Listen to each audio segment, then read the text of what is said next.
우리가 아는 한 유일하게 생명체가 존재하는 곳. 왜일까요? 이 행성이 특별한 이유는 무엇일까요? 해답은 지구의 과거에 숨어 있습니다. 과거로 시간을 거슬러 올라가서 최초의 인간을 만나야 하며 대륙의 충돌을 관찰해야 하고 무서운 공룡도 상대해야 합니다. 기이한 생명체가 가득한 바다에 뛰어들며 빙하 시대의 혹독한 추위도 느껴봐야 하고 우주에서 온 불덩이들의 공격도 경험해봐야 합니다.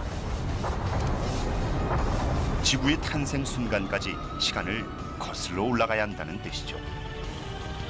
그래야만 이 지구에 대한 놀라운 비밀을 종합해서 우리가 왜 지금 이곳에 살고 있는지 알 수 있으니까요.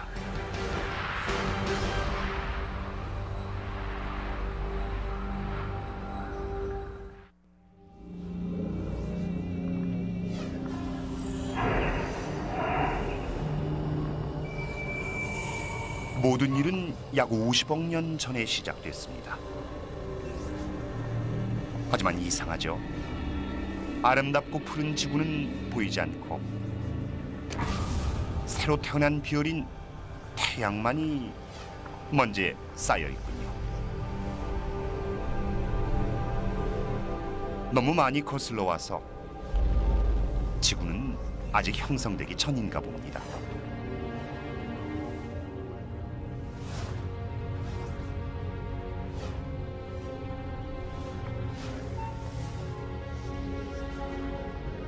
시간을 가속해보면 인력이 먼지를 끌어당기는 것을 볼 수 있습니다.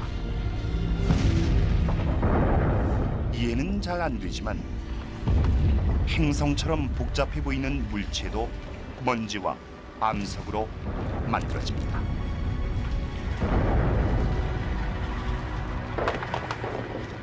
수백만 년 동안 인력은 암석들을 끌어모아 지구를 만들었고 지구를 포함한 100여 개의 행성이 태양의 주위를 돕니다.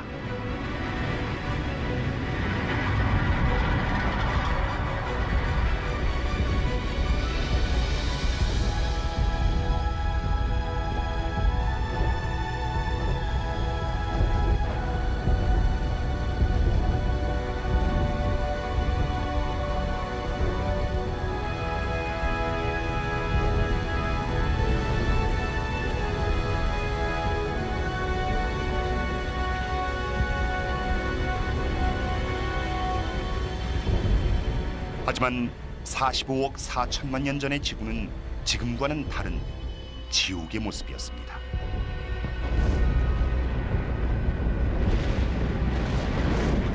표면의 온도가 무려 섭씨 1200도에 달했고 공기도 없이 단지 이산화탄소와 질소, 수증기만이 존재했죠.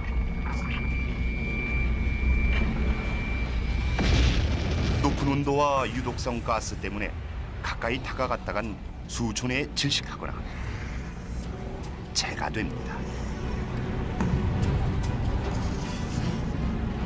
새로 태어난 행성은 액화 암석이 펄펄 끓는 곳으로 발을 디딜 단단한 표면도 없이 끝없는 용암의 바다만 있었습니다.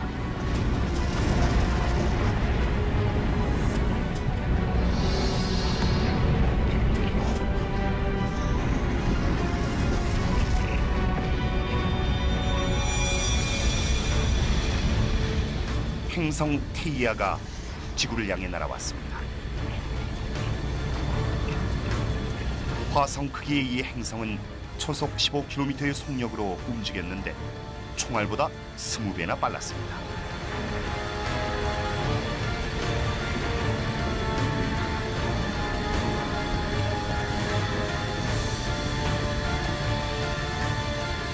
이 침입자의 인력이 지구의 표면을 변화시켰고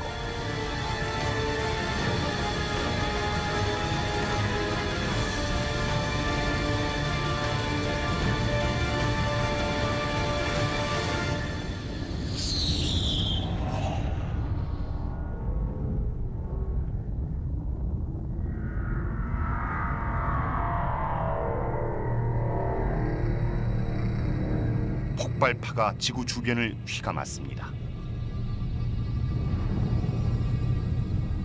두 어린 행성은 거의 액체 상태가 됐고 수조 톤의 파편이 우주로 날아갔습니다.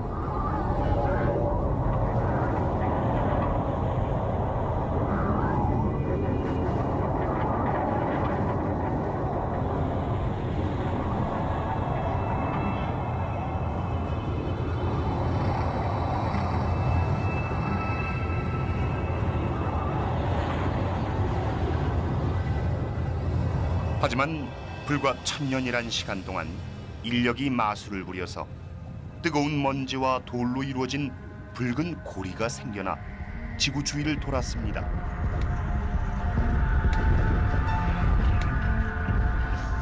그 후 고리에서 구가 형성됐는데 폭이 3000km에 달했습니다.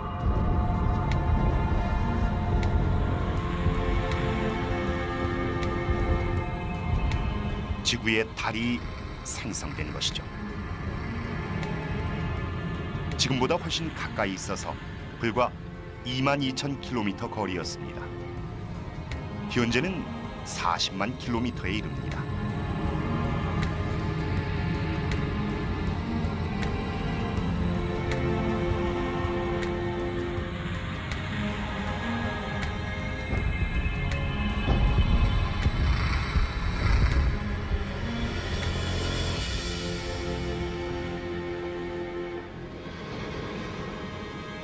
식어가는 지구 위로 태양이 뜹니다.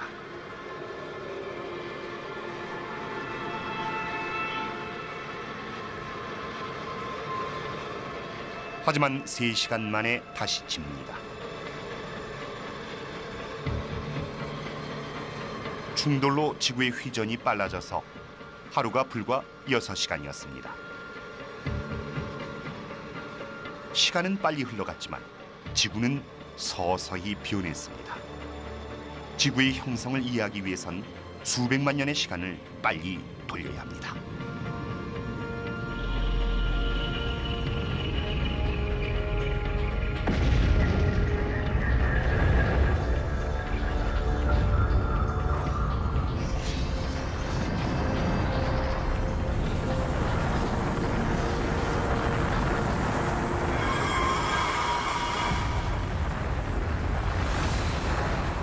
유성이 쏟아집니다.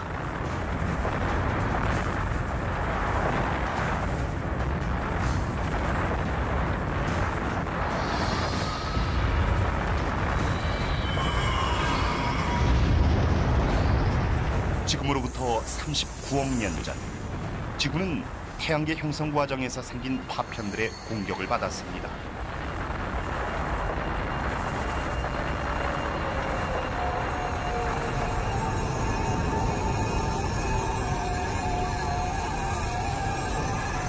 유성 안에 있는 이 특이한 결정을 보면 마치 소금 알갱이 같습니다. 감자튀김에 뿌리는 소금 말입니다. 이 결정 안엔 미세한 물입자가 있습니다.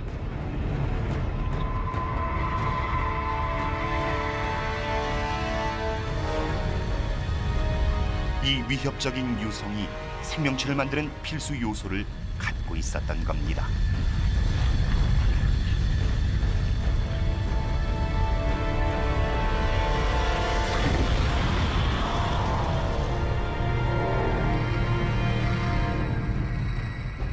각각의 유성 안엔 아주 적은 양의 물만 있었지만 유성들이 2000만 년이란 시간 동안 지구에 충돌하면서 물은 축적됐습니다. 물은 지표면 위에 모였습니다. 지구의 중심부는 액체였지만 표면은 섭씨 7, 80도 정도로 냉각돼서 지각을 형성하기에 충분했습니다. 이후 인간은 이 물을 마실 수 있게 됩니다. 모든 물웅덩이, 물 한 모금, 바다의 모든 물 한 방울까지도 수십억 년 역사를 지녔으며 유성에 담겨 지구에 도달할 때까지 수백만 킬로미터를 날아왔습니다.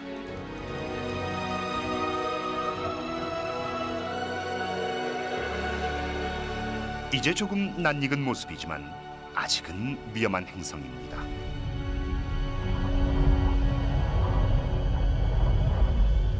엄청난 바람입니다. 가장 파괴적이라는 허리케인보다도 강하죠.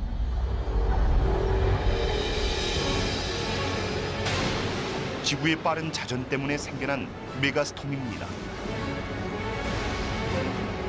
달이 지구와 너무 가까워서 그 인력이 강하기 때문에 결과적으로 지구에 엄청난 조수를 형성시킵니다.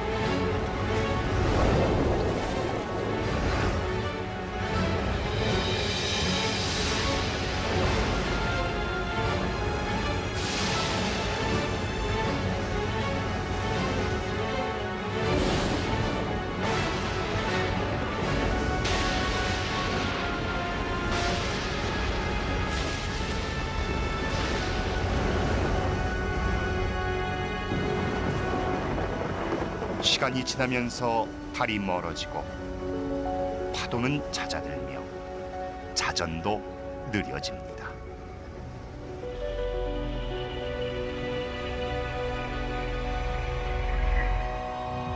행성 지구가 태어난 지 7억 년 만에 생명을 주는 물이 지표면을 덮었습니다. 물만 있는 게 아니라 다른 것도 있습니다. 작은 섬들이죠. 어디서 나타났는지는 모릅니다.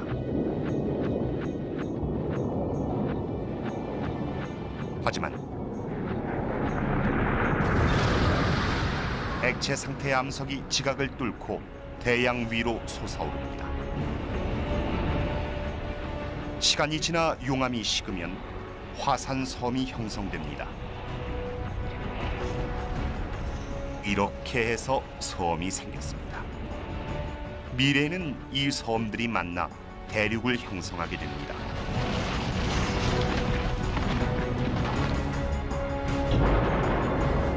자, 어린 지구가 물과 땅을 갖게 됐습니다. 우리가 아는 지구와 비슷해졌습니다. 하지만 공기는 유독하고 온도는 너무 뜨거워서 아무것도 살 수가 없습니다.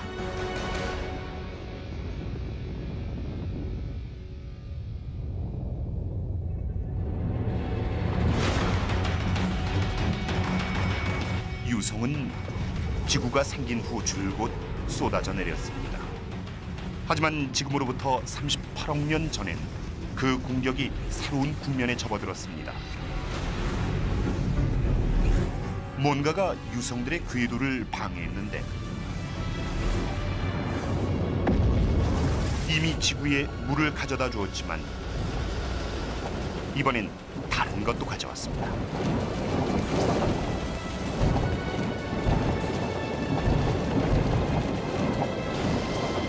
유성은 녹으면서 미네랄을 배출했고 탄소를 운반했으며 원시 탄백질과 아미노산을 우주 공간에서 해저로 가져왔습니다.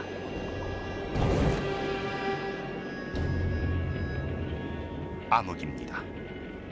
태양광은 300m 깊이까지만 도달합니다. 수온도 낮습니다.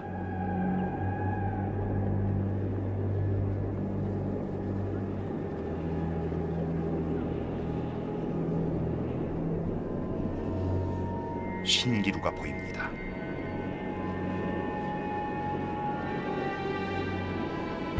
수중 굴뚝들의 도시. 이건 연기가 아니라 뜨거운 액체의 일종입니다.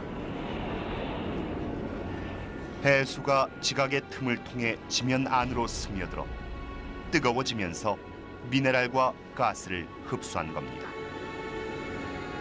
바다로 뿜어져 나오는 건 바로 그 혼합물이며 이런 탑들도 생겼죠.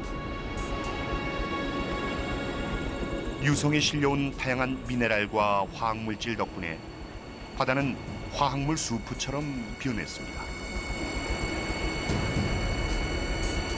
원리와 시기는 알 수 없지만 이 화학물질들이 모여서 생명체가 탄생했습니다. 바다는 이제 미세한 유기체로 가득 찼고 이 단세포 박테리아가 지구 생명체의 가장 초기 형태입니다.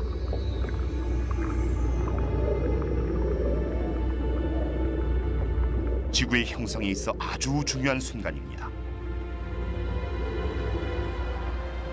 미세 생명체가 생겨났으니까요.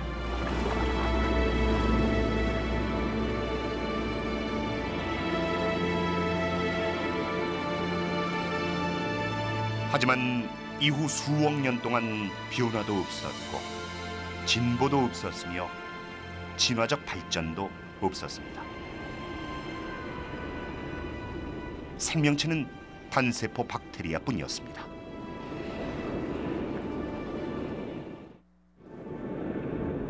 더 복잡한 생명체는 한참이 지나서야 나옵니다. 35억 년 전에 바다가 얕아지고 나서 말이죠.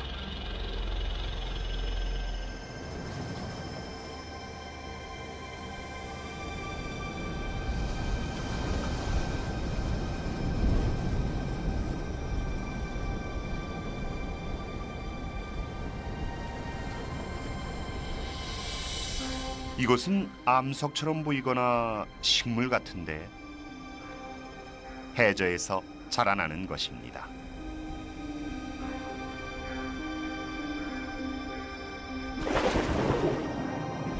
하나하나가 살아있는 박테리아의 산으로 스트로마톨라이트라 불리는 군락입니다.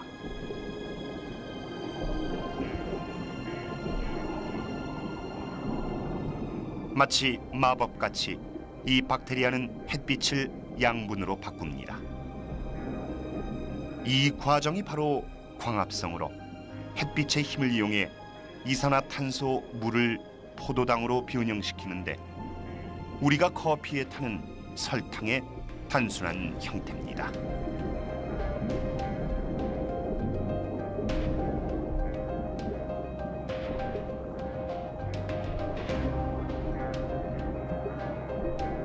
이 마법의 변형 과정에서 부산물이 생기는데 바로 산소라 불리는 가스입니다.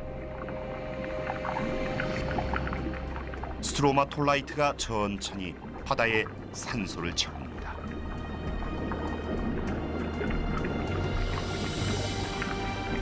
산소는 물속에 있는 철을 녹으로 바꿔주는데 이것이 해저에 떨어지면 철이 풍부한 침전물이 형성됩니다. 후에 인간은 이 광물로 다리, 배, 고층 건물을 짓죠.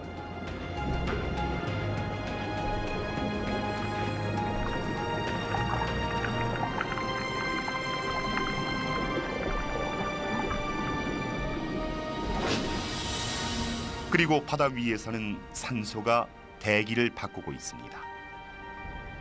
스트로마톨라이트가 지구 생명체에게 가장 중요한 것을 만들었습니다. 이것이 없다면 어떤 생명체도 살지 못했을 겁니다. 우리가 숨을 쉬는 건 순전히 이 고대 박테리아 군락 덕분입니다.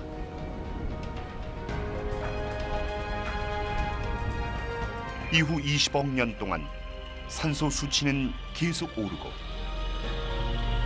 지구의 자전이 느려지면서 하루도 길어졌습니다.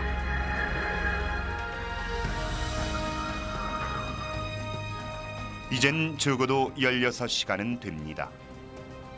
행성의 생성엔 많은 시간이 필요해서 지구가 탄생하고 나서 자그마치 30억 년 후인 15억 년 전에도 복잡한 생명체는 물론 식물도 공룡이나 인간도 없었습니다.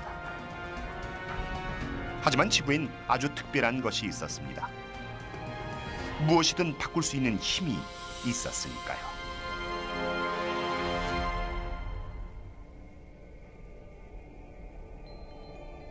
우리의 지구, 아름다운 푸른 구에 화산 섬들이 보입니다. 15억 년 전의 지구는 원시 생명체들의 보금자리였죠.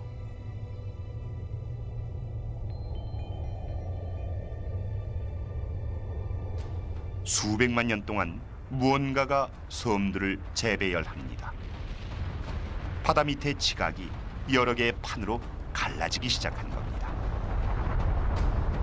중심의 핵은 여전히 활동 중이어서 태양 표면보다 뜨거웠고, 너무 뜨거워 지각 밑의 안반이 움직일 정도였습니다. 이 움직임이 지구를 둘러싼 판을 밀고 당겼으며 바다를 가르고 섬들을 연결시켰습니다. 수백만 년이 지나면서 이런 움직임이 지구를 뒤흔들었고 그 모습을 바꿨습니다. 자그마치 4억 년에 걸쳐 거대한 새 대륙이 형성됐는데 그 이름이 로디니아입니다. 로디니아 주변의 얕은 바다에선 스트로마톨라이트가 20억 년 동안 마술을 부려서 산소를 뿜어냈습니다. 기온은 섭씨 30도였고 하루는 18시간이었습니다.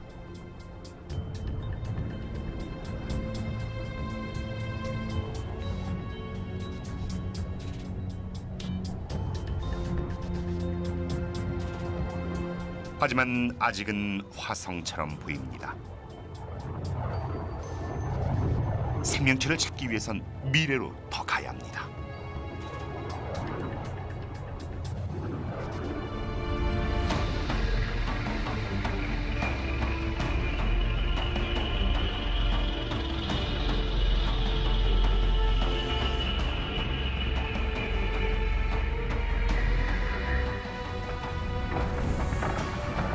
(7억 5천만 년) 전 워싱턴 지역의 모습입니다. 지구 내부에서 발생한 정체 모를 힘이 지각을 분열시키고 있습니다. 세상이 갈갈이 찢기는 듯합니다. 이렇게 강력한 힘을 가진 건 단 하나죠. 열입니다. 액체 상태의 핵에서 발산된 열이 지각을 약화시키는 겁니다. 시간이 지나면서 아주 조금씩 광활한 대륙이 둘로 갈라졌습니다.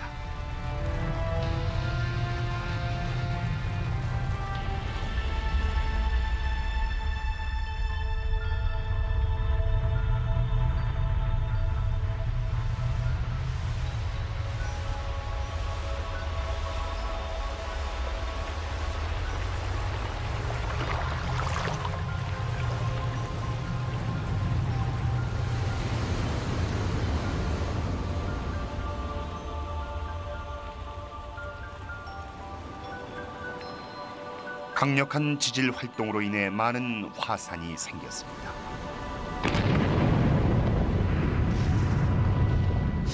화산은 이산화탄소를 배출해서 연기와 가스가 가득 찼습니다.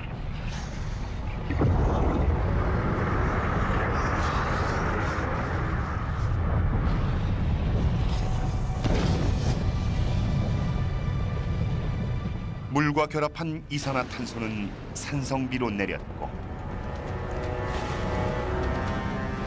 암석은 그 산성비 속에 있는 이산화탄소를 흡수했습니다. 지금 지상에 존재하는 암석의 다수도 대륙이 갈라질 때 드러났습니다. 이산화탄소는 그 양이 너무 많아서 상당 부분은 대기 밖으로 날아갔고 암석 안에도 저장됐습니다.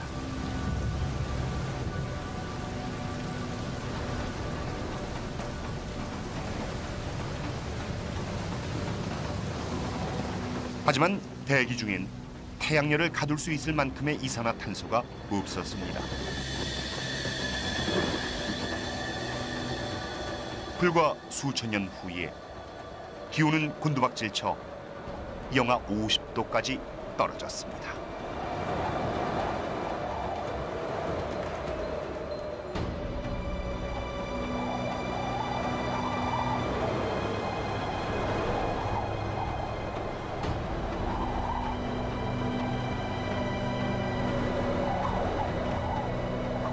이 얼어붙은 황무지는 6억 5천만 년 전의 오스트레일리아 남부 지역입니다. 일부 과학자들이 눈덩이 지구라 부르는 시대의 시작으로 이 시기는 지구를 뒤덮었던 가장 길고 추운 빙하 시대입니다. 거대한 빙하의 벽은 수천 미터 높이였고 계속해서 확장됐으며 빙하가 늘어날수록 더 많은 햇빛을 지구로부터 반사해서 빙하는 더 빨리 퍼졌습니다. 두 번째 얼음 덩어리도 같은 높이로 두 빙하는 극점에서 서로를 향해 계속 전진하던 끝에 적도에서 만났습니다.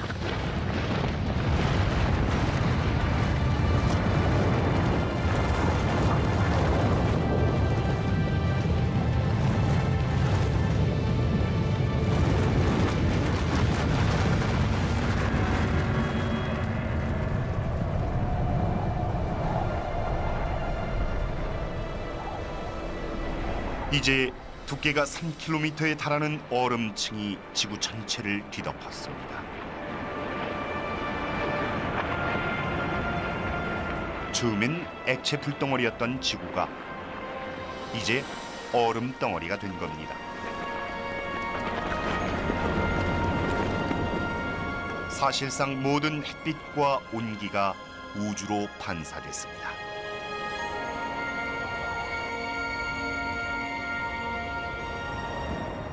하지만 끝은 있습니다.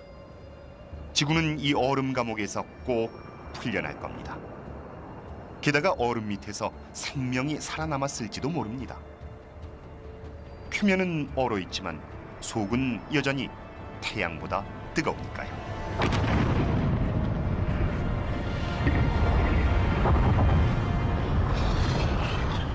화산은 지구가 얼기 시작한 후에도 분출했지만 지금까진 화산의 열과 힘이 빙하에 영향을 주지 못했습니다.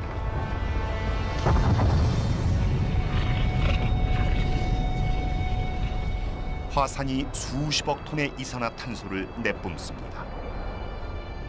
빙하기 전에는 암석이 이산화탄소의 대부분을 흡수했지만 지금은 얼음에 묻혀있기 때문에 가스를 흡수하지 못합니다. 결국 가스가 대기를 채웁니다.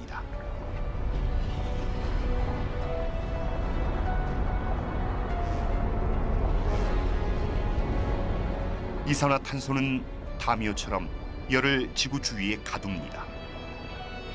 기온이 조금씩 오르면서 1500만 년이 지나자 얼음이 녹기 시작합니다.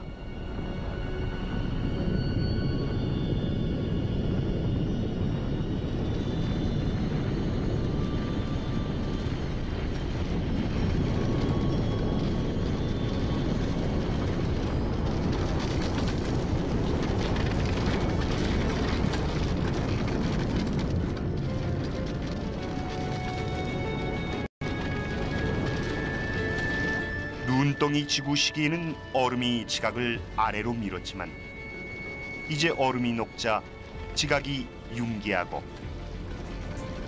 균열과 약한 지점이 드러나면서 더 많은 화산이 생깁니다. 이 화산들은 다시 더 많은 이산화탄소를 방출하고 기온을 더 상승시키며 녹는 속도가 빨라집니다. 산소 수치가 치솟고 일련의 화학 반응을 통해 얼음이 산소를 생성합니다. 지구가 얼어 있는 동안 태양에서 날아온 자외선이 얼음 속의 물 분자와 반응해 산소가 풍부한 화학물질을 만들었는데 이 과산화수소는 염색약으로 쓰이는 물질이죠.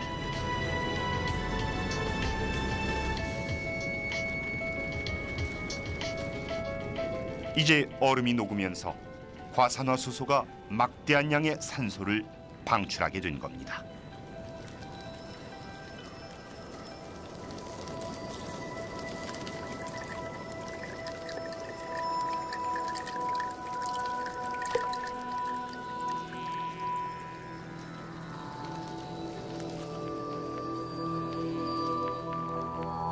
이제 깨어나는 지구는 전과는 전혀 다릅니다.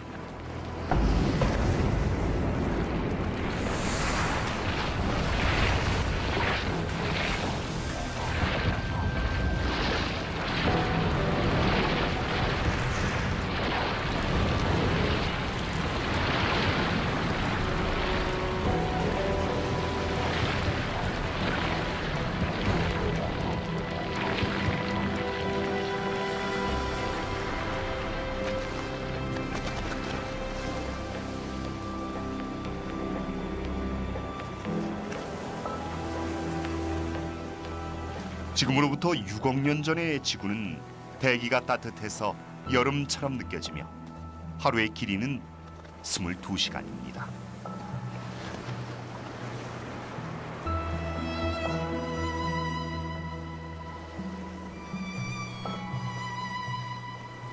풍부한 물은 생명체의 탄생을 가능케 합니다.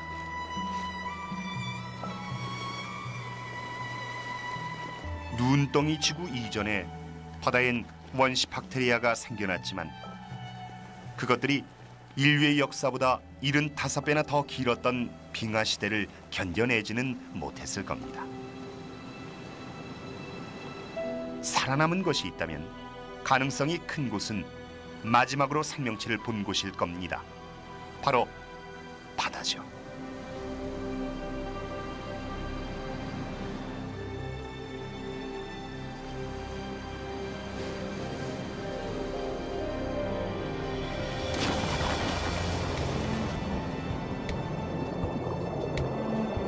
지금으로부터 5억 4천만 년 전에 산소가 가득했던 바다에서 원시 박테리아가 진화했습니다. 소수는 빙하기 속에서도 살아남아 식물로 발전했으며 일부는 다른 형태로 발전했죠. 껍질 있는 민달팽이처럼 생긴 이것은 위왁시아라고 불리는데 새로운 세대의 복잡한 다세포 유기체입니다.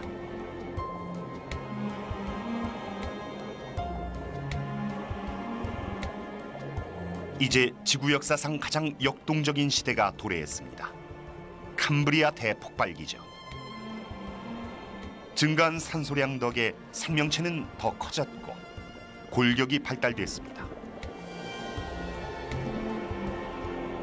환영동물,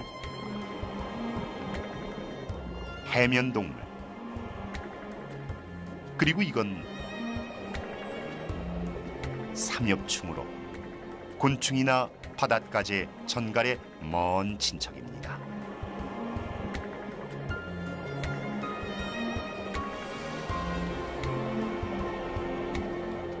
바닷속 생태계가 번성 중입니다. 미세한 크기의 세균부터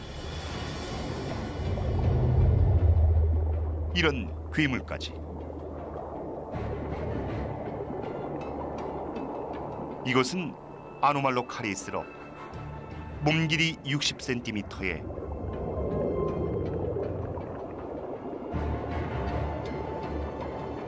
눈은 아주 컸으며 면도날 같은 이빨과 촉수가 있었습니다.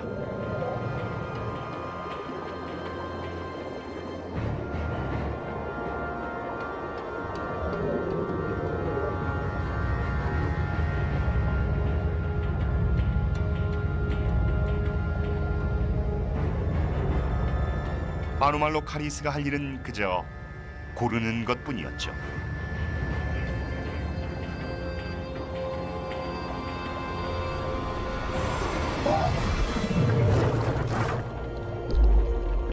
삼엽충의 몸을 뒤집으면 부드러운 배가 드러났습니다.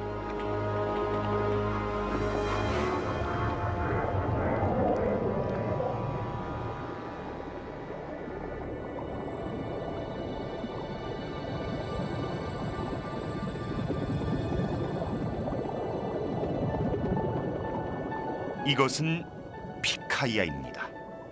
길이는 5cm 정도지만 초기 형태의 척추를 갖고 있었습니다. 수백만 년 동안 이 단순한 구조가 척추로 발전했고 결국 직립이 가능했습니다.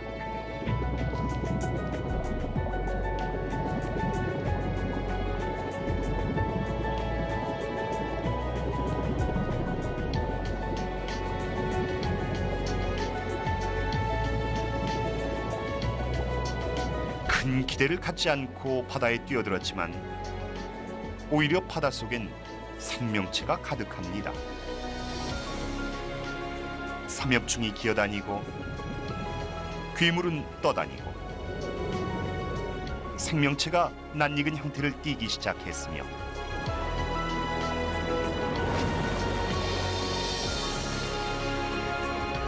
바다 밑엔 이미 수만 종의 식물과 동물 종이 살고 있었습니다.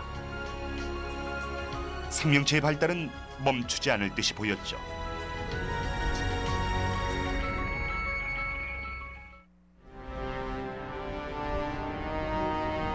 그럼 지상의 상황은 어떨까요? 4억 6천만 년 전에 판들이 또 움직였고 밑에 있는 새로운 대륙이 곤두와납니다. 기온은 30도로 따뜻했으며 산소 수치는 지금과 비슷했습니다. 지상 역시 식물과 생명체들로 가득해야 했지만 그렇지 않았습니다. 소수의 조류만이 있었죠.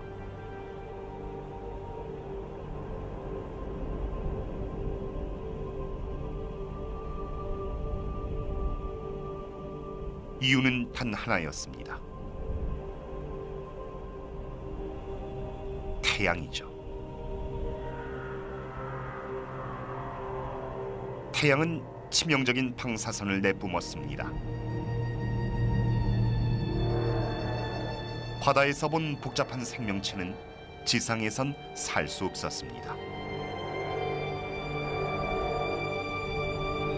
그런데 50km 위 방사선이 대기와 만나는 지점에서 이상한 일이 생겼습니다. 산소가 태양 방사선을 만나면 산소는 다른 가스로 변하는데 그것이 오존입니다. 이 가스는 지구 주위에 막을 형성하고 그 막이 치명적인 방사선을 흡수합니다. 1억 2천만 년이란 시간을 거치면서 오존층은 두꺼워졌고 많은 양의 방사선이 지표에 닿는 것을 막아주었습니다. 이 층이 없다면 지상의 생물은 존재하지 못할 겁니다.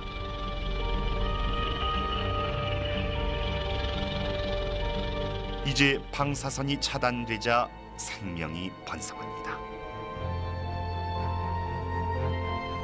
이 작은 이끼가 지구 최초의 지상식물로 더 많은 산소를 배출해서 수치가 증가했습니다.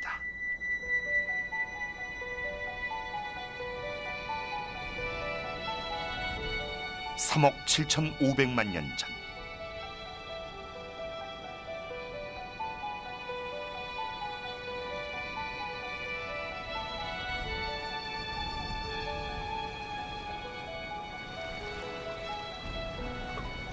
물속에 뭔가가 있었습니다. 생명체가 헤엄을 쳤죠.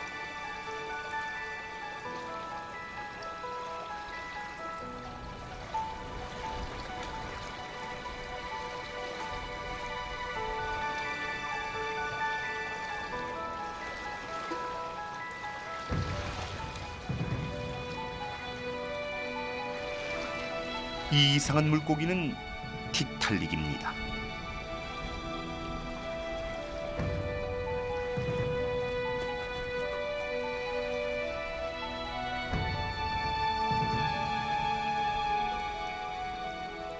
목을 이용해서 몸을 들어올리죠.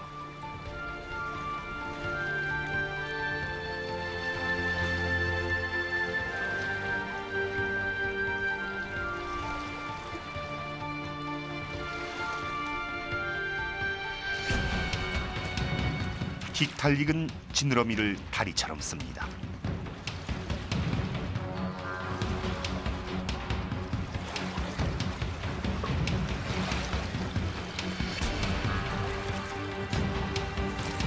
식물이 무성하게 자란 물 밖으로 나오죠. 1500만 년 동안 이 테트라포드는 진화해서 사지가 더 강해지고 물 밖에서 많은 시간을 보냅니다. 결국 3억 6천만 년 전엔 서식지를 지상으로 옮깁니다.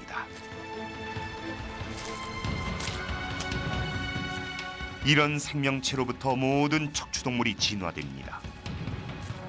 공룡, 새, 포유류, 심지어 인간까지도.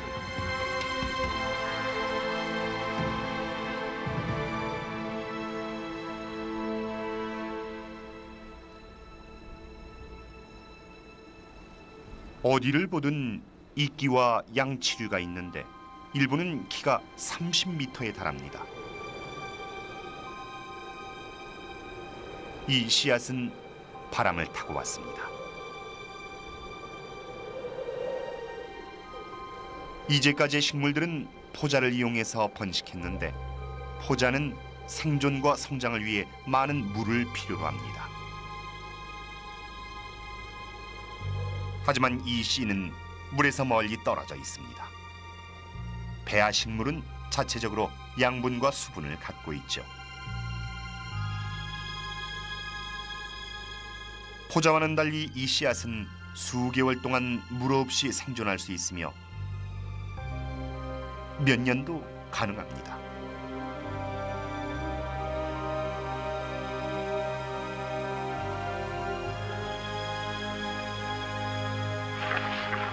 하찮아 보이는 이 씨앗이 지구 전체에 생명을 퍼뜨리고 이 나무와 식물들은 더 많은 산소를 내뿜습니다.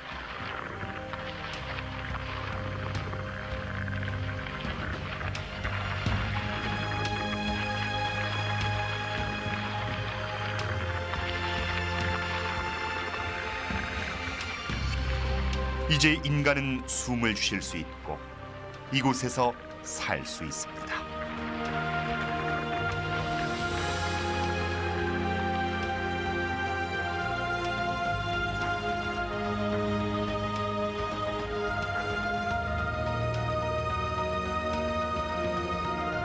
먼 길을 왔습니다. 불타는 암석과 먼지의 덩어리에서 생명체가 넘치는 푸른 지구까지 말이죠.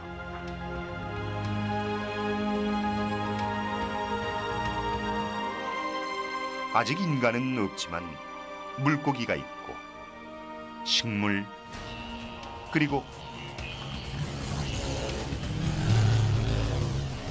잠자리가 있습니다.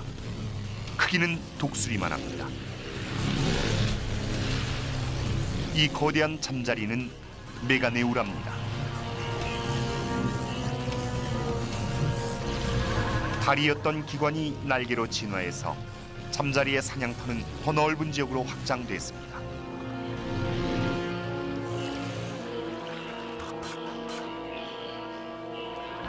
지상엔 노래기, 거미를 비롯해 온갖 곤충들이 있습니다. 바로 이 절지동물들이 지상의 팔을 디딘 최초의 생물입니다. 이들은 이미 수억 년 동안 존재해 왔으며 오늘날 우리 가정에서 볼 수 있는 벌레들과 비슷합니다. 하지만 한 가지 차이는 몸집이 엄청나게 컸다는 거죠.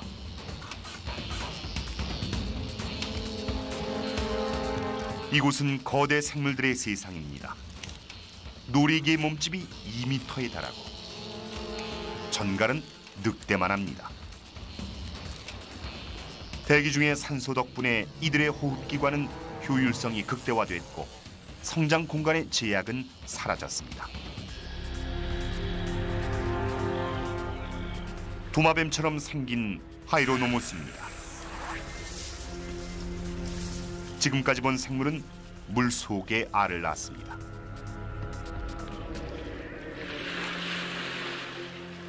하지만 이 알은 충분한 물과 영양소를 자체적으로 갖고 있습니다.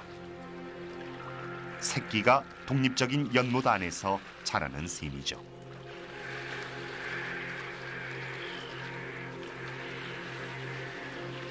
알은 획기적인 진화의 증거입니다.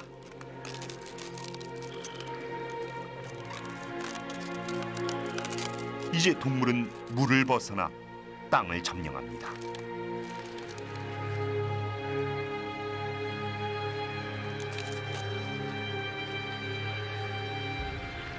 새끼 하이로노무스가 앞장섭니다. 이 새로운 생물이 바로 파충류입니다.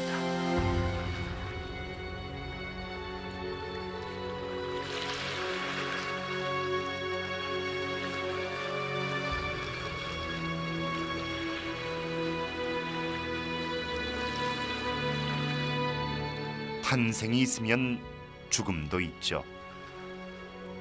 죽는 식물이 늘어나면서 습기가 많은 두꺼운 층으로 뒤적되게 됩니다. 앞으로 수억 년 동안 암석이 그 위를 덮을 겁니다. 지구 중심의 열과 뒤덮이는 암석의 압력이 죽은 식물의 층을 석탄으로 변형시킵니다. 오늘날 우리가 가정의 난방과 발전소를 돌리기 위해 태우는 석탄은 3억 년 전에 죽은 식물들이 변형된 것입니다.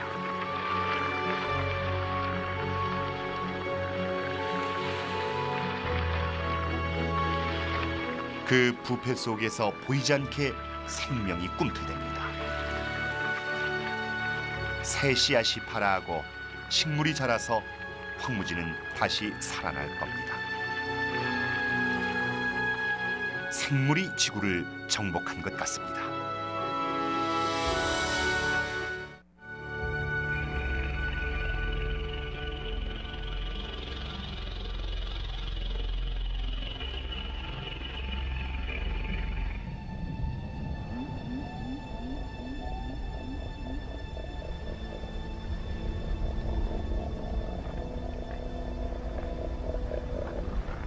한 무리의 생물이 풀을 뜯고 있습니다. 공룡은 아닙니다. 공룡은 앞으로 2천만 년 후에야 지구상에 등장합니다. 하지만 크군요. 비약적인 진화를 거쳐 앞서 봤던 작은 도마뱀이 거대한 파충류가 됐습니다. 이 스쿠토사우루스는 거북이의 먼 친척입니다.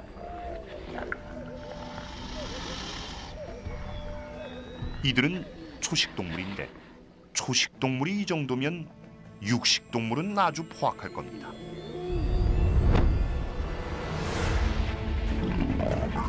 고르곤 없이 했습니다. 완벽하게 진화한 선사시대의 사냥꾼이죠.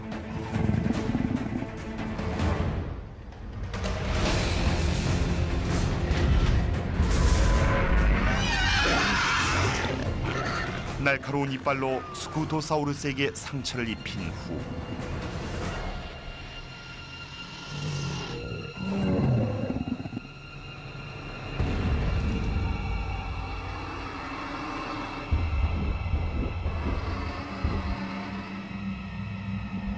가만히 기다립니다.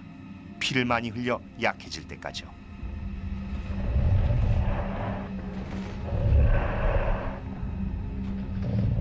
그리고 뭐죠? 물러섭니다. 무슨 일이 생겼나 봅니다. 지면이 뜨거워집니다.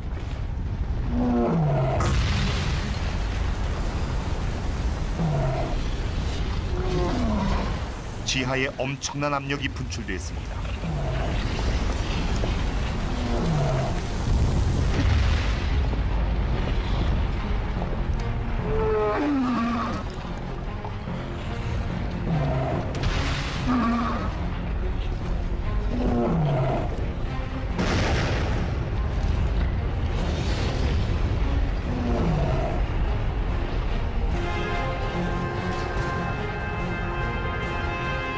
용암이군요. 하지만 이것은 하나의 화산이 아닙니다. 지역 전체가 들끓습니다. 대규모 현무암 분출로 거대한 멘틀이 지구 깊은 곳으로부터 융기하면서 용암을 지각의 틈으로 밀어 올리는 겁니다.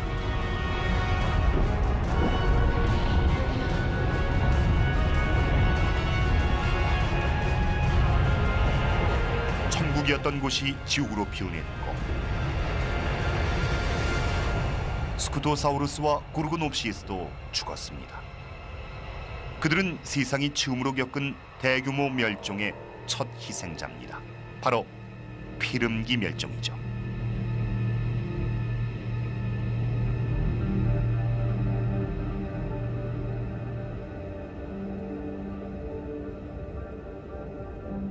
하지만 곤드와나 대륙의 반대편은 평온합니다.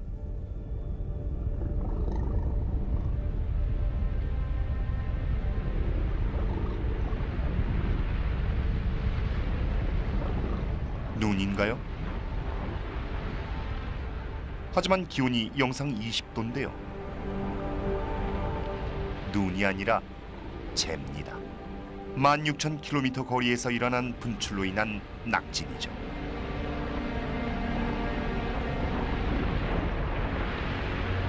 재는 곳곳을 태우고 전 세계의 동물들을 질식시킵니다.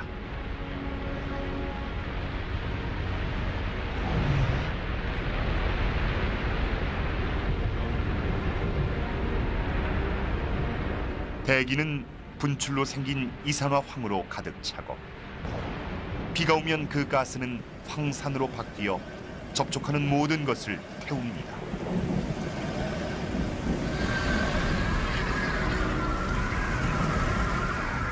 처음엔 국지적인 재앙처럼 보였지만 이제 전 지구적 문제가 됐습니다.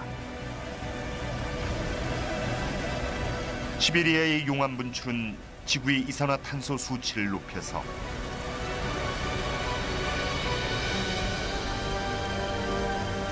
대기가 뜨거워졌고 물은 증발했으며 식물이 죽었습니다. 마침내 생명체가 정착했다고 생각했지만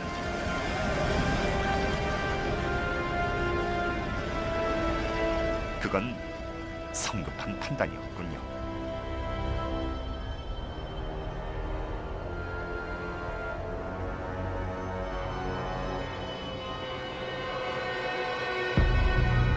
지상엔 생명의 흔적이 없습니다. 하지만 바다엔 이상하군요. 바다가 분홍색입니다.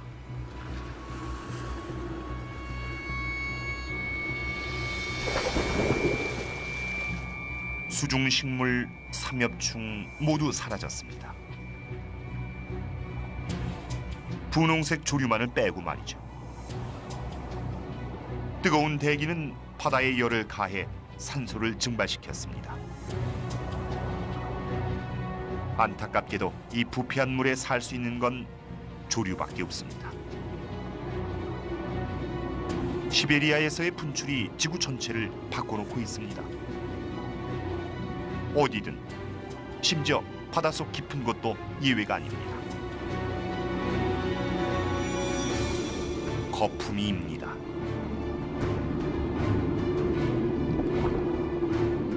하지만 산소가 아니라 메탄입니다. 해저 깊은 곳의 메탄가스층에서 수면으로 올라가고 있습니다. 메탄은 온실가스로 이산화탄소보다 20배는 더 치명적입니다. 지금까지는 얼어있는 상태였지만 수온이 급상승하면서 가스가 녹은 겁니다.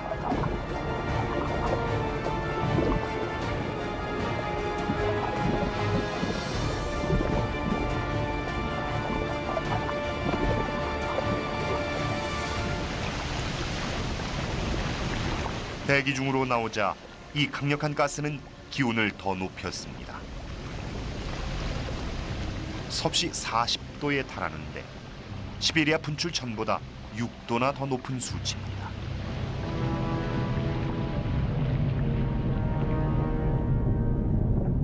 이제 이렇게 멀리 떨어져 사는 생물도 끝입니다.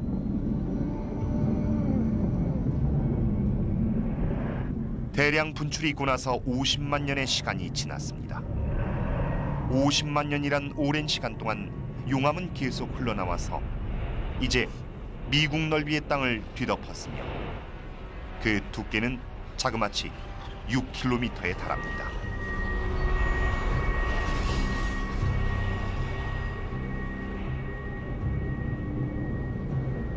모든 생물의 95%가 죽었지만 소수는 땅 속에 들어가 무엇이든 먹은 덕분에 살아남았습니다.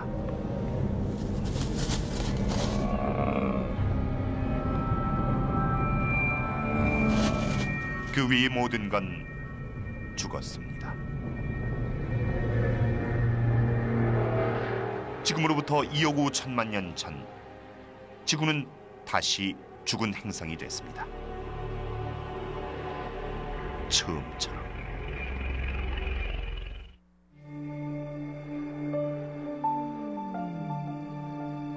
지구상의 거의 모든 생명체가 멸종된 뒤 5천만 년이 지났습니다. 지구는 완전히 바뀌었습니다.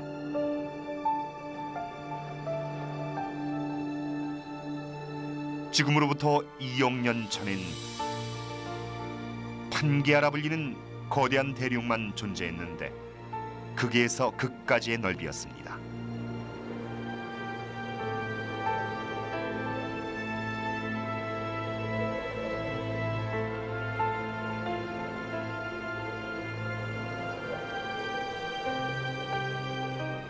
이제 지구는 대량 멸종의 충격에서 회복되기 시작했습니다. 기온은 안정되고 산성비가 중화되었으며 식물이 생겨났습니다.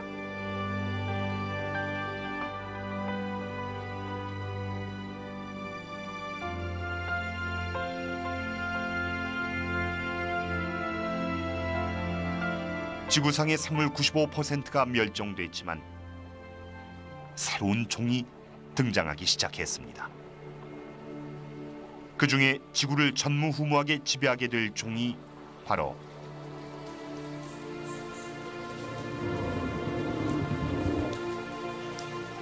공룡입니다.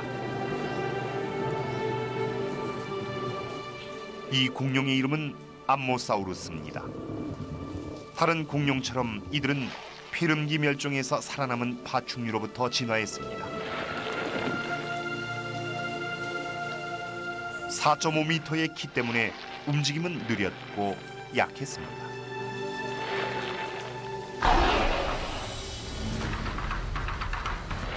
딜로포사우루스네요. 두 마리군요.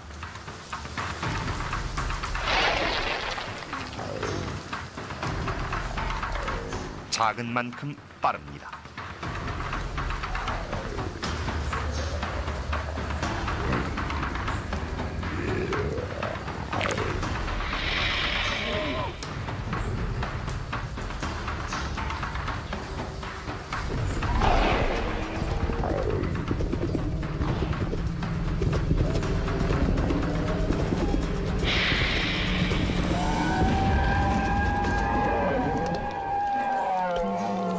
딜로포사우루스 한 마리에겐 과한 식사지만 두 마리에겐 아닙니다.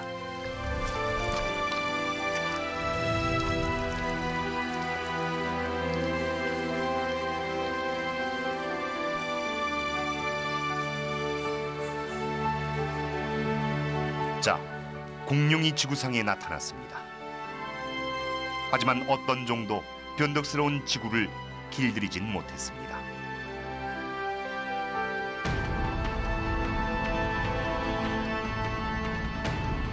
지구의 지각이 얇아지면서 용암이 분출되고 지진이 일어납니다. 마치 보이지 않는 힘이 잡아당기는 것 같습니다.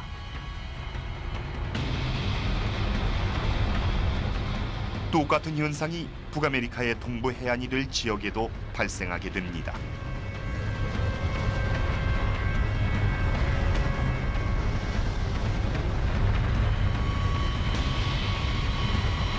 지구의 판이 또 움직입니다. 지금으로부터 1억 9천만 년 전에 초대륙 판게아가 다시 갈라지기 시작한 겁니다.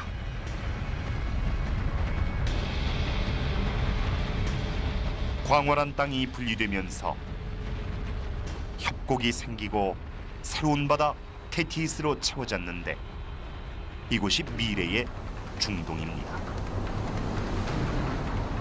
해류가 미래 사우디아라비아, 이라크 그리고 이란 근처의 해안으로 영양소를 보냅니다.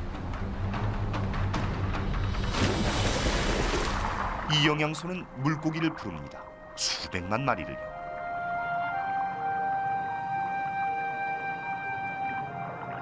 생명이 충만하면 죽음도 공존하죠. 죽은 물고기와 플랑크톤이 해저를 뒤덮었습니다.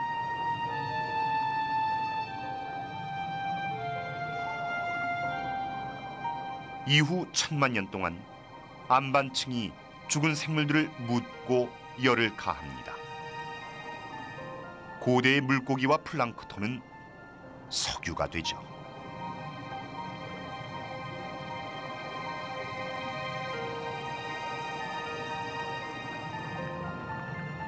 우리가 사용하는 자동차의 모든 연료, 지구상의 모든 플라스틱, 벽에 칠하는 페인트, 발밑의 양탄자, 손을 씻는 비누까지 거의 모든 것이 여기서 나왔습니다.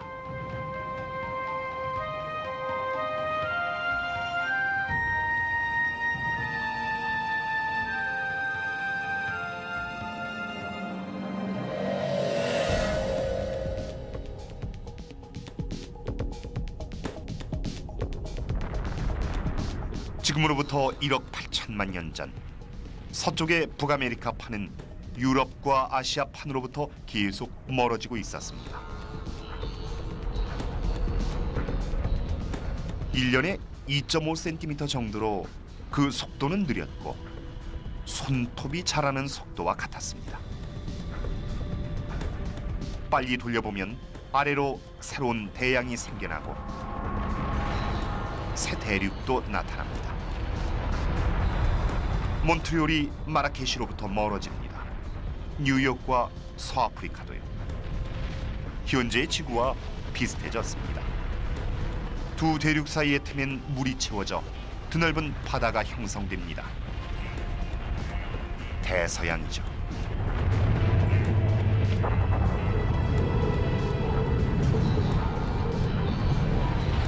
바다 한가운데서 화산이 폭발합니다. 이전에도 판이 움직였고 원인은 지각 밑에 있는 용암 때문이었습니다. 그 과정이 또 바다 밑에서 일어납니다.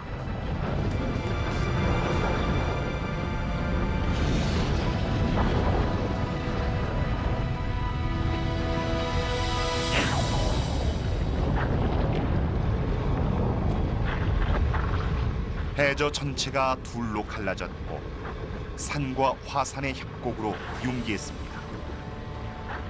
히말라야 산맥보다 더 높고 로키 산맥보다 더 길며 물은 뜨겁습니다. 용암이 지구 깊숙한 곳에서부터 흘러나옵니다.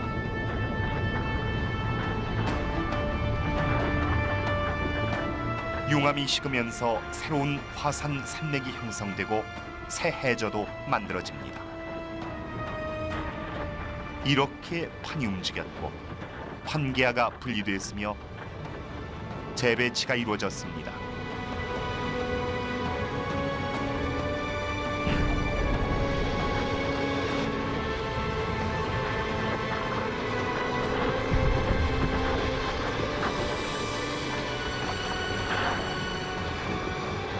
이런 지질 활동 때문에 지구는 불안하지만 창조적이며 독특합니다. 그리고 지구가 변할 때마다 그곳의 생명체는 적응하고 진화해야 합니다.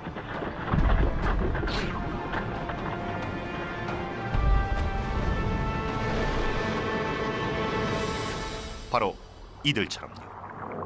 이크티오사우루스입니다. 이들의 조상인 파충류는 땅에 살았지만 지구가 변하면서 그들도 변했고 지느러미가 생겨 새 바다인 대서양으로 이동해 왔습니다.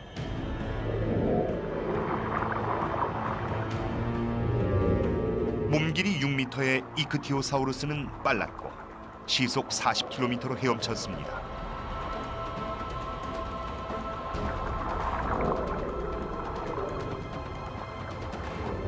바다에서 가장 빨랐고 유능한 포식자로서 5천만 년 동안 지구의 바다를 지배했습니다.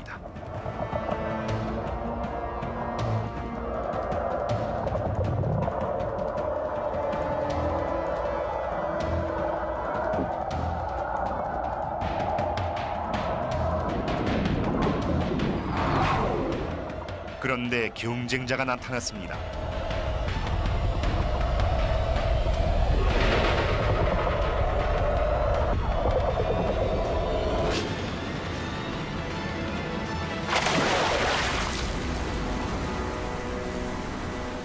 플리오사우루스. 버스보다 길고 트럭만큼 무거웠으며 턱의 힘이 어마어마해서 백상아리보다 8배나 셌습니다. 이빨의 길이는 30cm에 달했죠.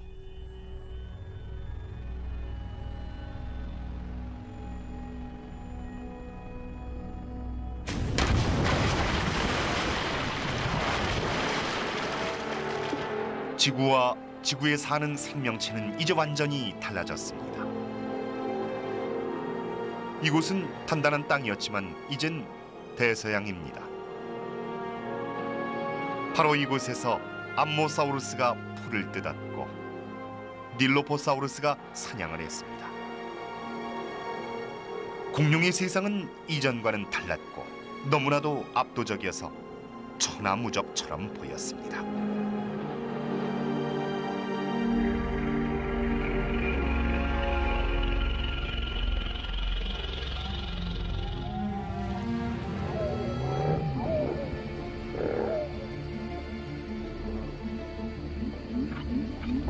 이곳은 작은 포유류로 1억 8,500만 년 전에 대량 멸종해서 살아남은 소수의 포유류로부터 진화했으며 공룡의 먹이이기도 합니다. 대부분의 포유류는 나무 위나 땅 속에 살았고 밤에만 활동했습니다. 공룡의 적이 될 수 없었죠.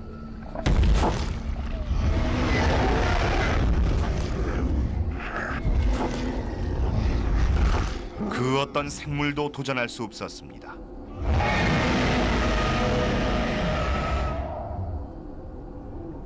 지구상에선 말이죠.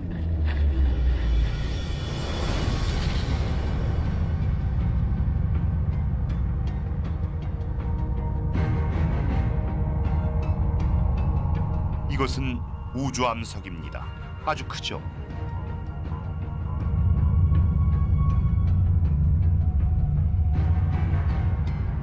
이 소행성은 직경이 10km에 달합니다. 에베레스트 산보다 크죠.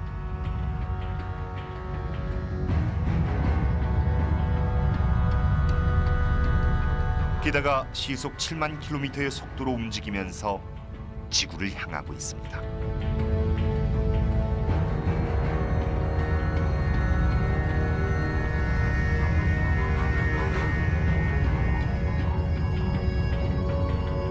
멕시코만이 목표입니다. 유카탄 반도 부근이죠.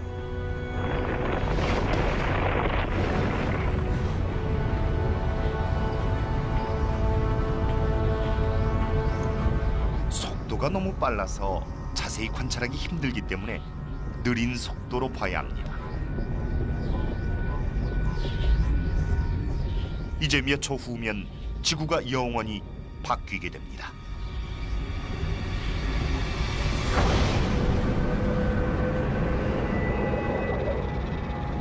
충돌하는 순간에도 소행성의 반대편 끝은 11,000m 높이에 있습니다.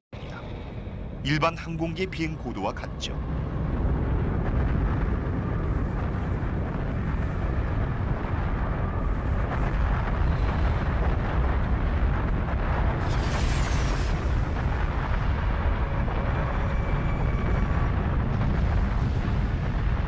소행성은 막대한 힘으로 충돌해서 모든 것을 파괴했습니다. 심지어 소행성 자신도 바로 증발했습니다.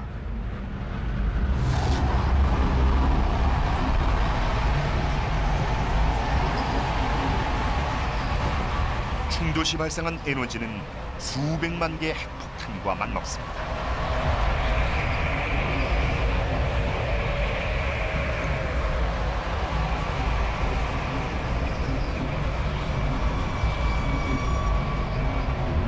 안전지대는 없습니다. 하늘도 위험합니다. 떠다니는 돌의 크기가 도시의 한 블록만 합니다.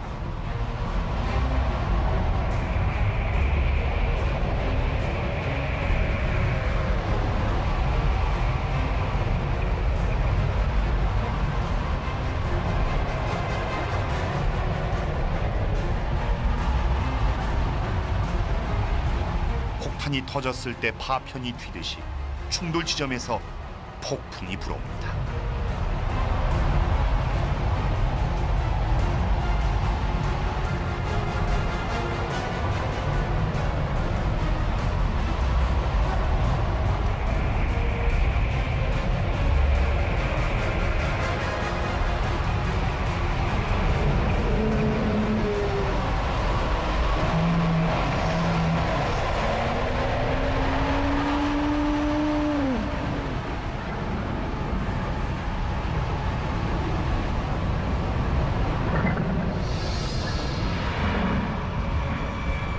충돌 후 수분 내에 소행성이 떨어진 곳 수천 킬로미터 반경은 사방에서 거센 공격을 받게 됩니다.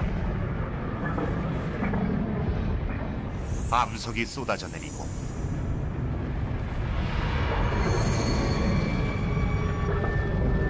지진이 천지를 뒤흔들고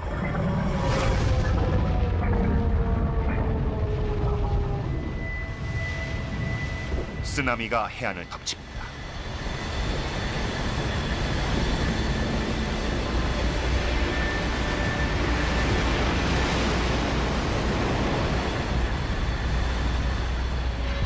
습격은 이제 시작일 뿐입니다. 용암과 연기가 사방에 퍼져 지구 전체를 집어삼킵니다. 하늘은 마치 거대한 램프처럼 타오릅니다.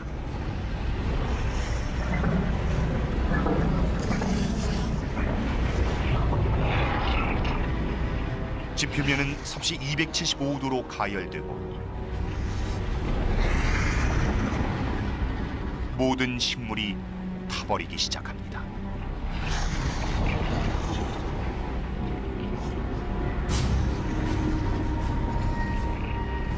충돌 후 수개월이 지나서도 연기와 재가 여전히 햇빛을 가리고 있습니다. 빛이 없으니 식물이 죽고 식물을 먹는 동물도 죽었습니다. 이 사륙에 맞서 살아남을 수 있는 생명체는 없어 보입니다.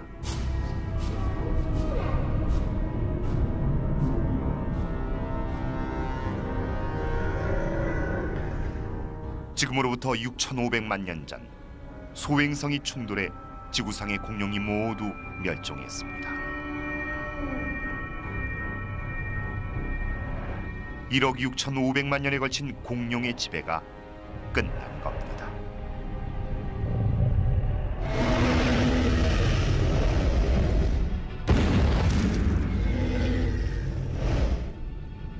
하지만 공룡의 멸종은 다른 종에겐 기회였습니다.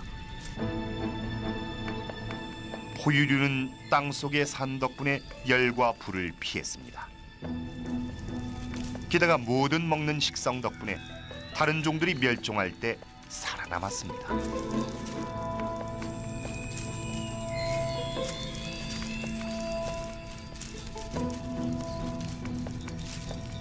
믿기 어렵지만 이 포유류가 공룡의 자리를 차지했죠.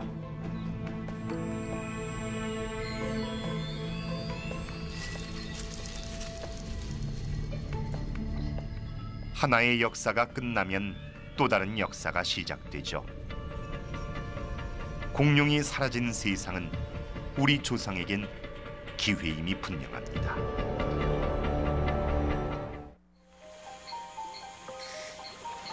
한참의 시간이 흐른 후 지구는 평화롭습니다.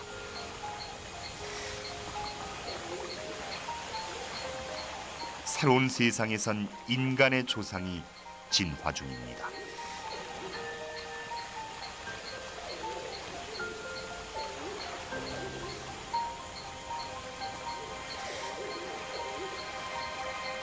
후에 독일 땅이 될 이 호수는 4,700만 년 전에 우리의 먼 조상이 살던 곳입니다.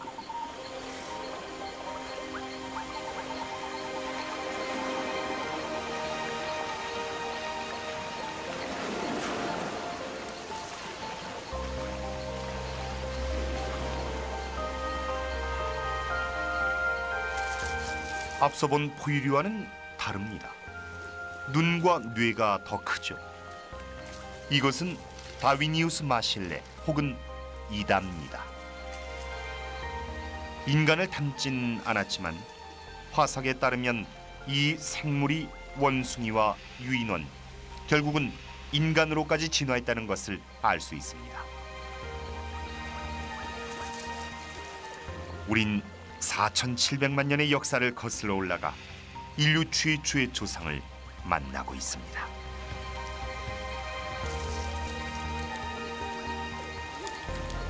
이 호수는 분화구의 위치에 있어 유독가스를 뿜어냅니다.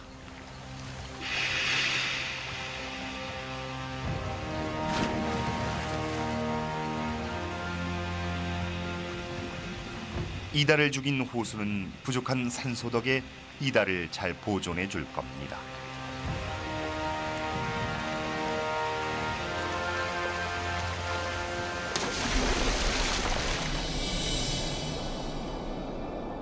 언젠가 물이 없어지고 이다가 화석으로 남으면 인간이 이다를 발견해서 이 원시 영장류의 정체는 물론 인류의 시작에 대한 이야기도 밝혀낼 겁니다. 인간의 삶에 대한 이야기를요.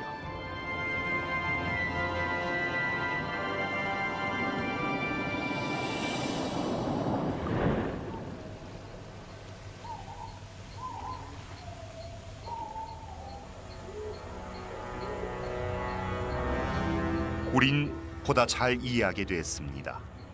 바다의 박테리아로부터 걷는 물고기, 땅속의 설치류까지 지구의 역사와 지구가 어떻게 생성됐는지 말이죠.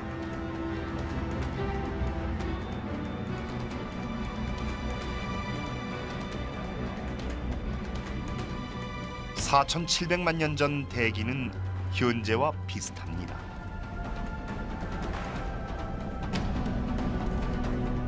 기온은 섭씨 24도입니다. 하루의 길이는 24시간이 조금 안 됩니다. 지금 우리가 보고 있는 지구는 현재 모습과 거의 흡사합니다. 거의라고 할 수 있죠.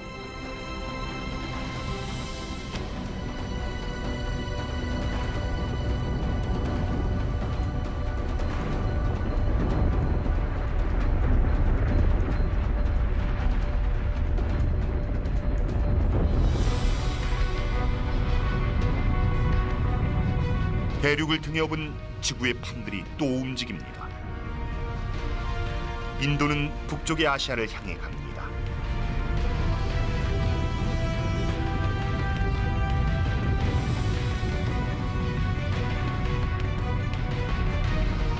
인도판과 아시아판이 치열한 세력 다툼을 벌입니다.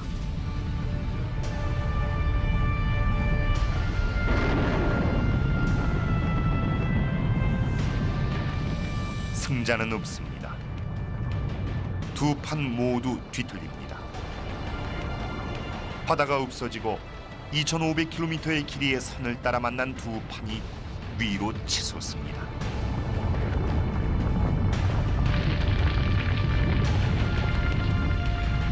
광대한 산맥이 솟아오릅니다. 1,500m, 4,500m.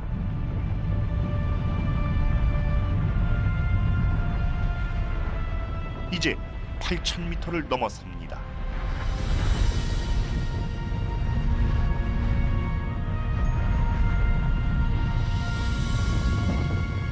이것이 바로 히말라야 산맥이고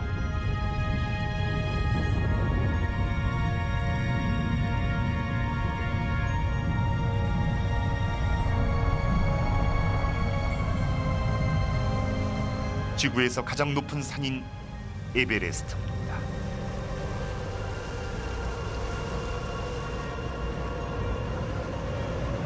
산의 정상은 제트기류가 흐르는 고도로 항공기가 비행하는 높이입니다.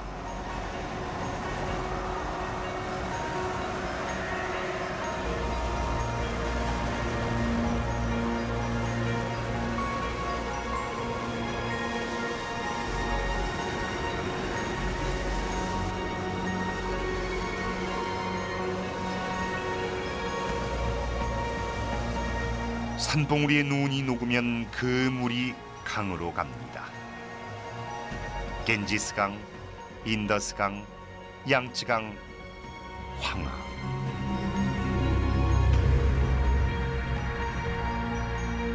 히말라야는 거대한 급수탑입니다. 히말라야가 만들어내는 강들이 장차 지구 인구의 절반을 먹여 살리게 됩니다.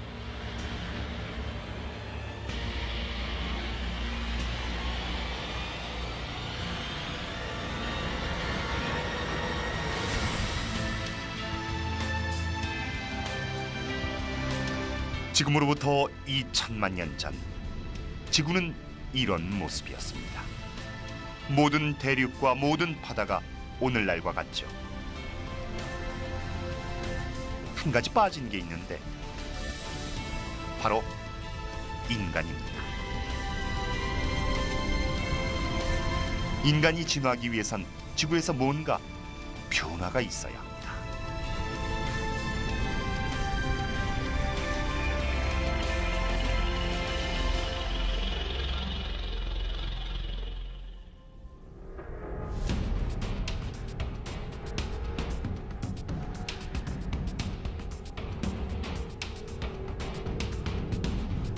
아프리카 동부 해안을 따라서 지각을 구성하는 판들 사이에 넓은 틈이 형성됩니다.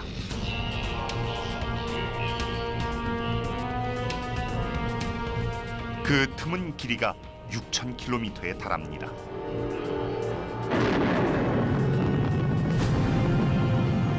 가장자리를 따라 산이 솟아오릅니다.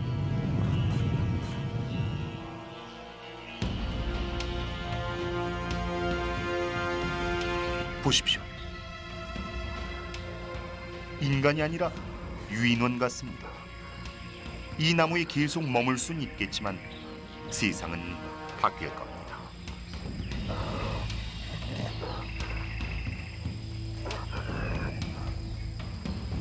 높은 산은 벽 역할을 해서 인도양의 습기가 내륙으로 퍼지는 것을 막습니다. 점점 더워지고 건조해져서 무성하던 우림이 건조한 사바나로 바뀝니다. 더 뜨거워진 기후는 서식지를 파괴합니다.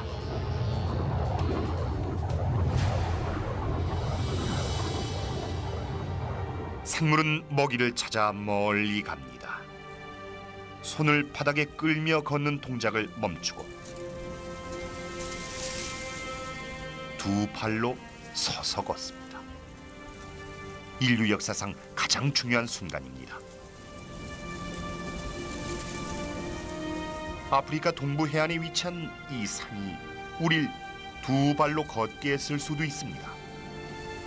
믿기 어렵지만 두 판의 우연한 움직임이 최초의 인간을 탄생시킨 발단이 되었을지도 모릅니다.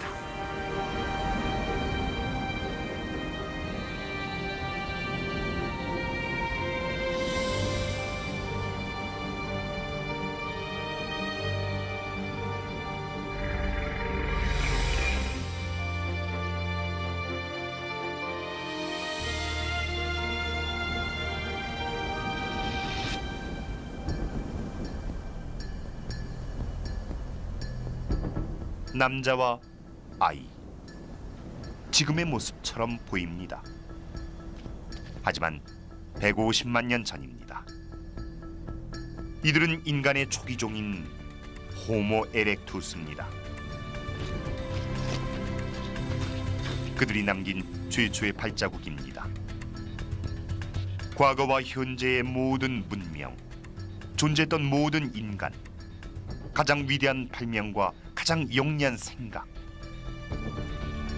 파란만장한 인간의 모든 역사가 바로 지금 이곳에서부터 시작됩니다.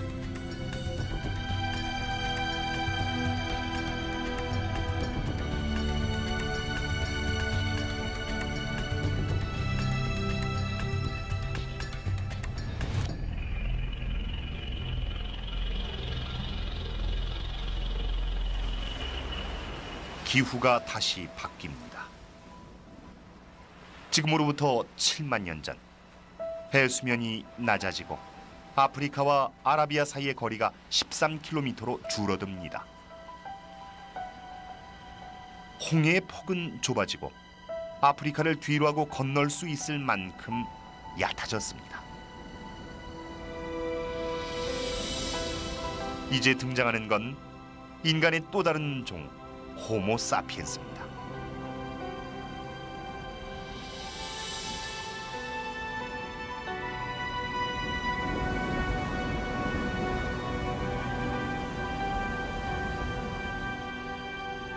이들은 바다를 건넜습니다. 과학자들은 아프리카 이외의 지역에 살았던 모든 인간이 이들 200명의 후손이라고 믿고 있습니다. 시간이 지나면서 그 수는 늘었고 인도나 아시아 그리고 유럽으로 확산됐습니다.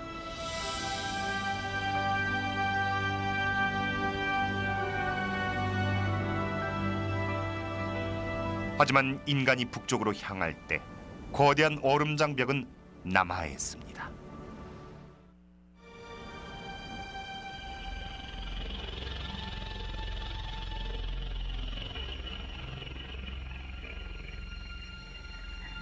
유럽. 지금으로부터 4만 년 전 호모 사피엔스 조상들이 도착했지만 그들이 목격한 세상은 급변하고 있었습니다. 점점 추워져서 계절은 한여름인데 식물은 냉해에 걸렸고 강물도 얼었습니다.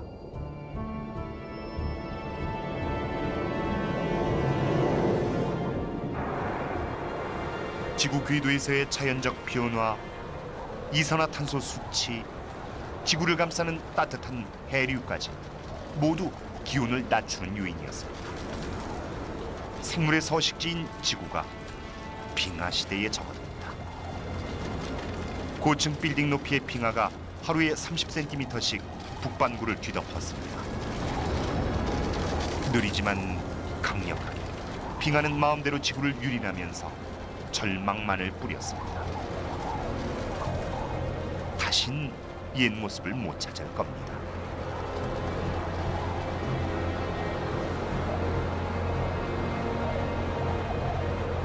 마침내 지금부터 약 2만 년 전에 전진을 멈췄습니다. 북반구의 대부분은 두께가 2.5km에 달하는 빙하로 뒤덮였습니다. 막대한 양의 물이 얼음으로 존재했기 때문에 해수면은 낮아졌죠.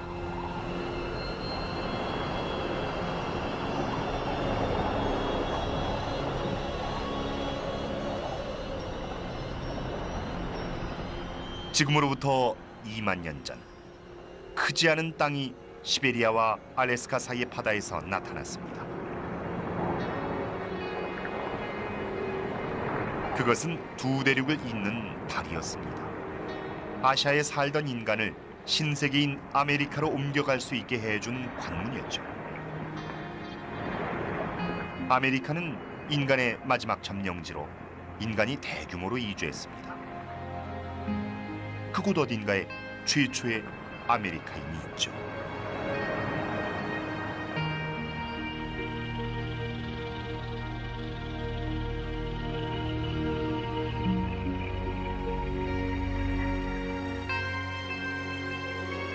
지금으로부터 14,000년 전에 빙하 시대를 초래한 환경이 뒤바뀌었습니다.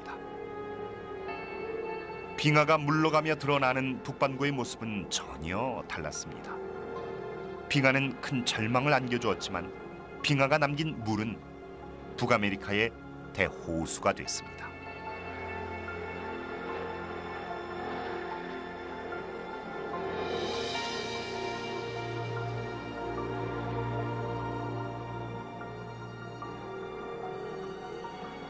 지금으로부터 6,000년 전 빙하는 점점 더 후퇴해서 북극과 남극으로 물러났습니다.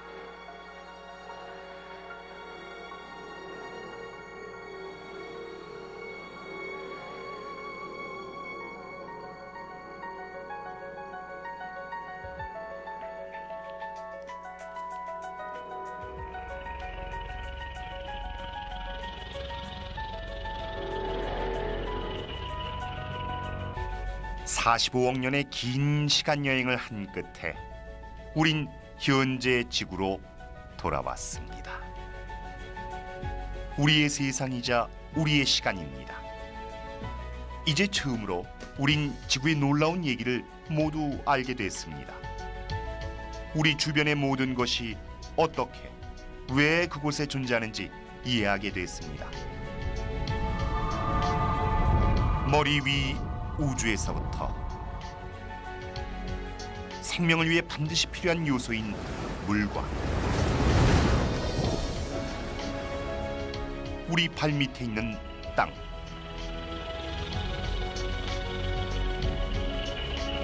그리고 생명까지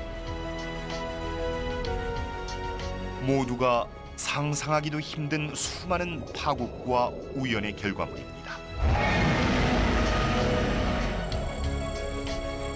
그 모든 승리와 모든 재앙이 우리를 이끌어준 여정의 일부입니다. 우리 모두를 현재 지구로 안내해준 등대입니다. 물론 이야기는 여기서 끝이 아닙니다. 많은 일이 있었지만 이게 다가 아닙니다. 지구는 앞으로 최소한 45억 년은 더 살 수 있을 것입니다. 우리가 여행에서 본 모든 것은 이야기의 절반일 뿐입니다. 어떤 놀라운 자연현상, 어떤 공포가, 어떤 이상한 생명체가 역동적이고 창조적인 지구의 미래를 장식할까요?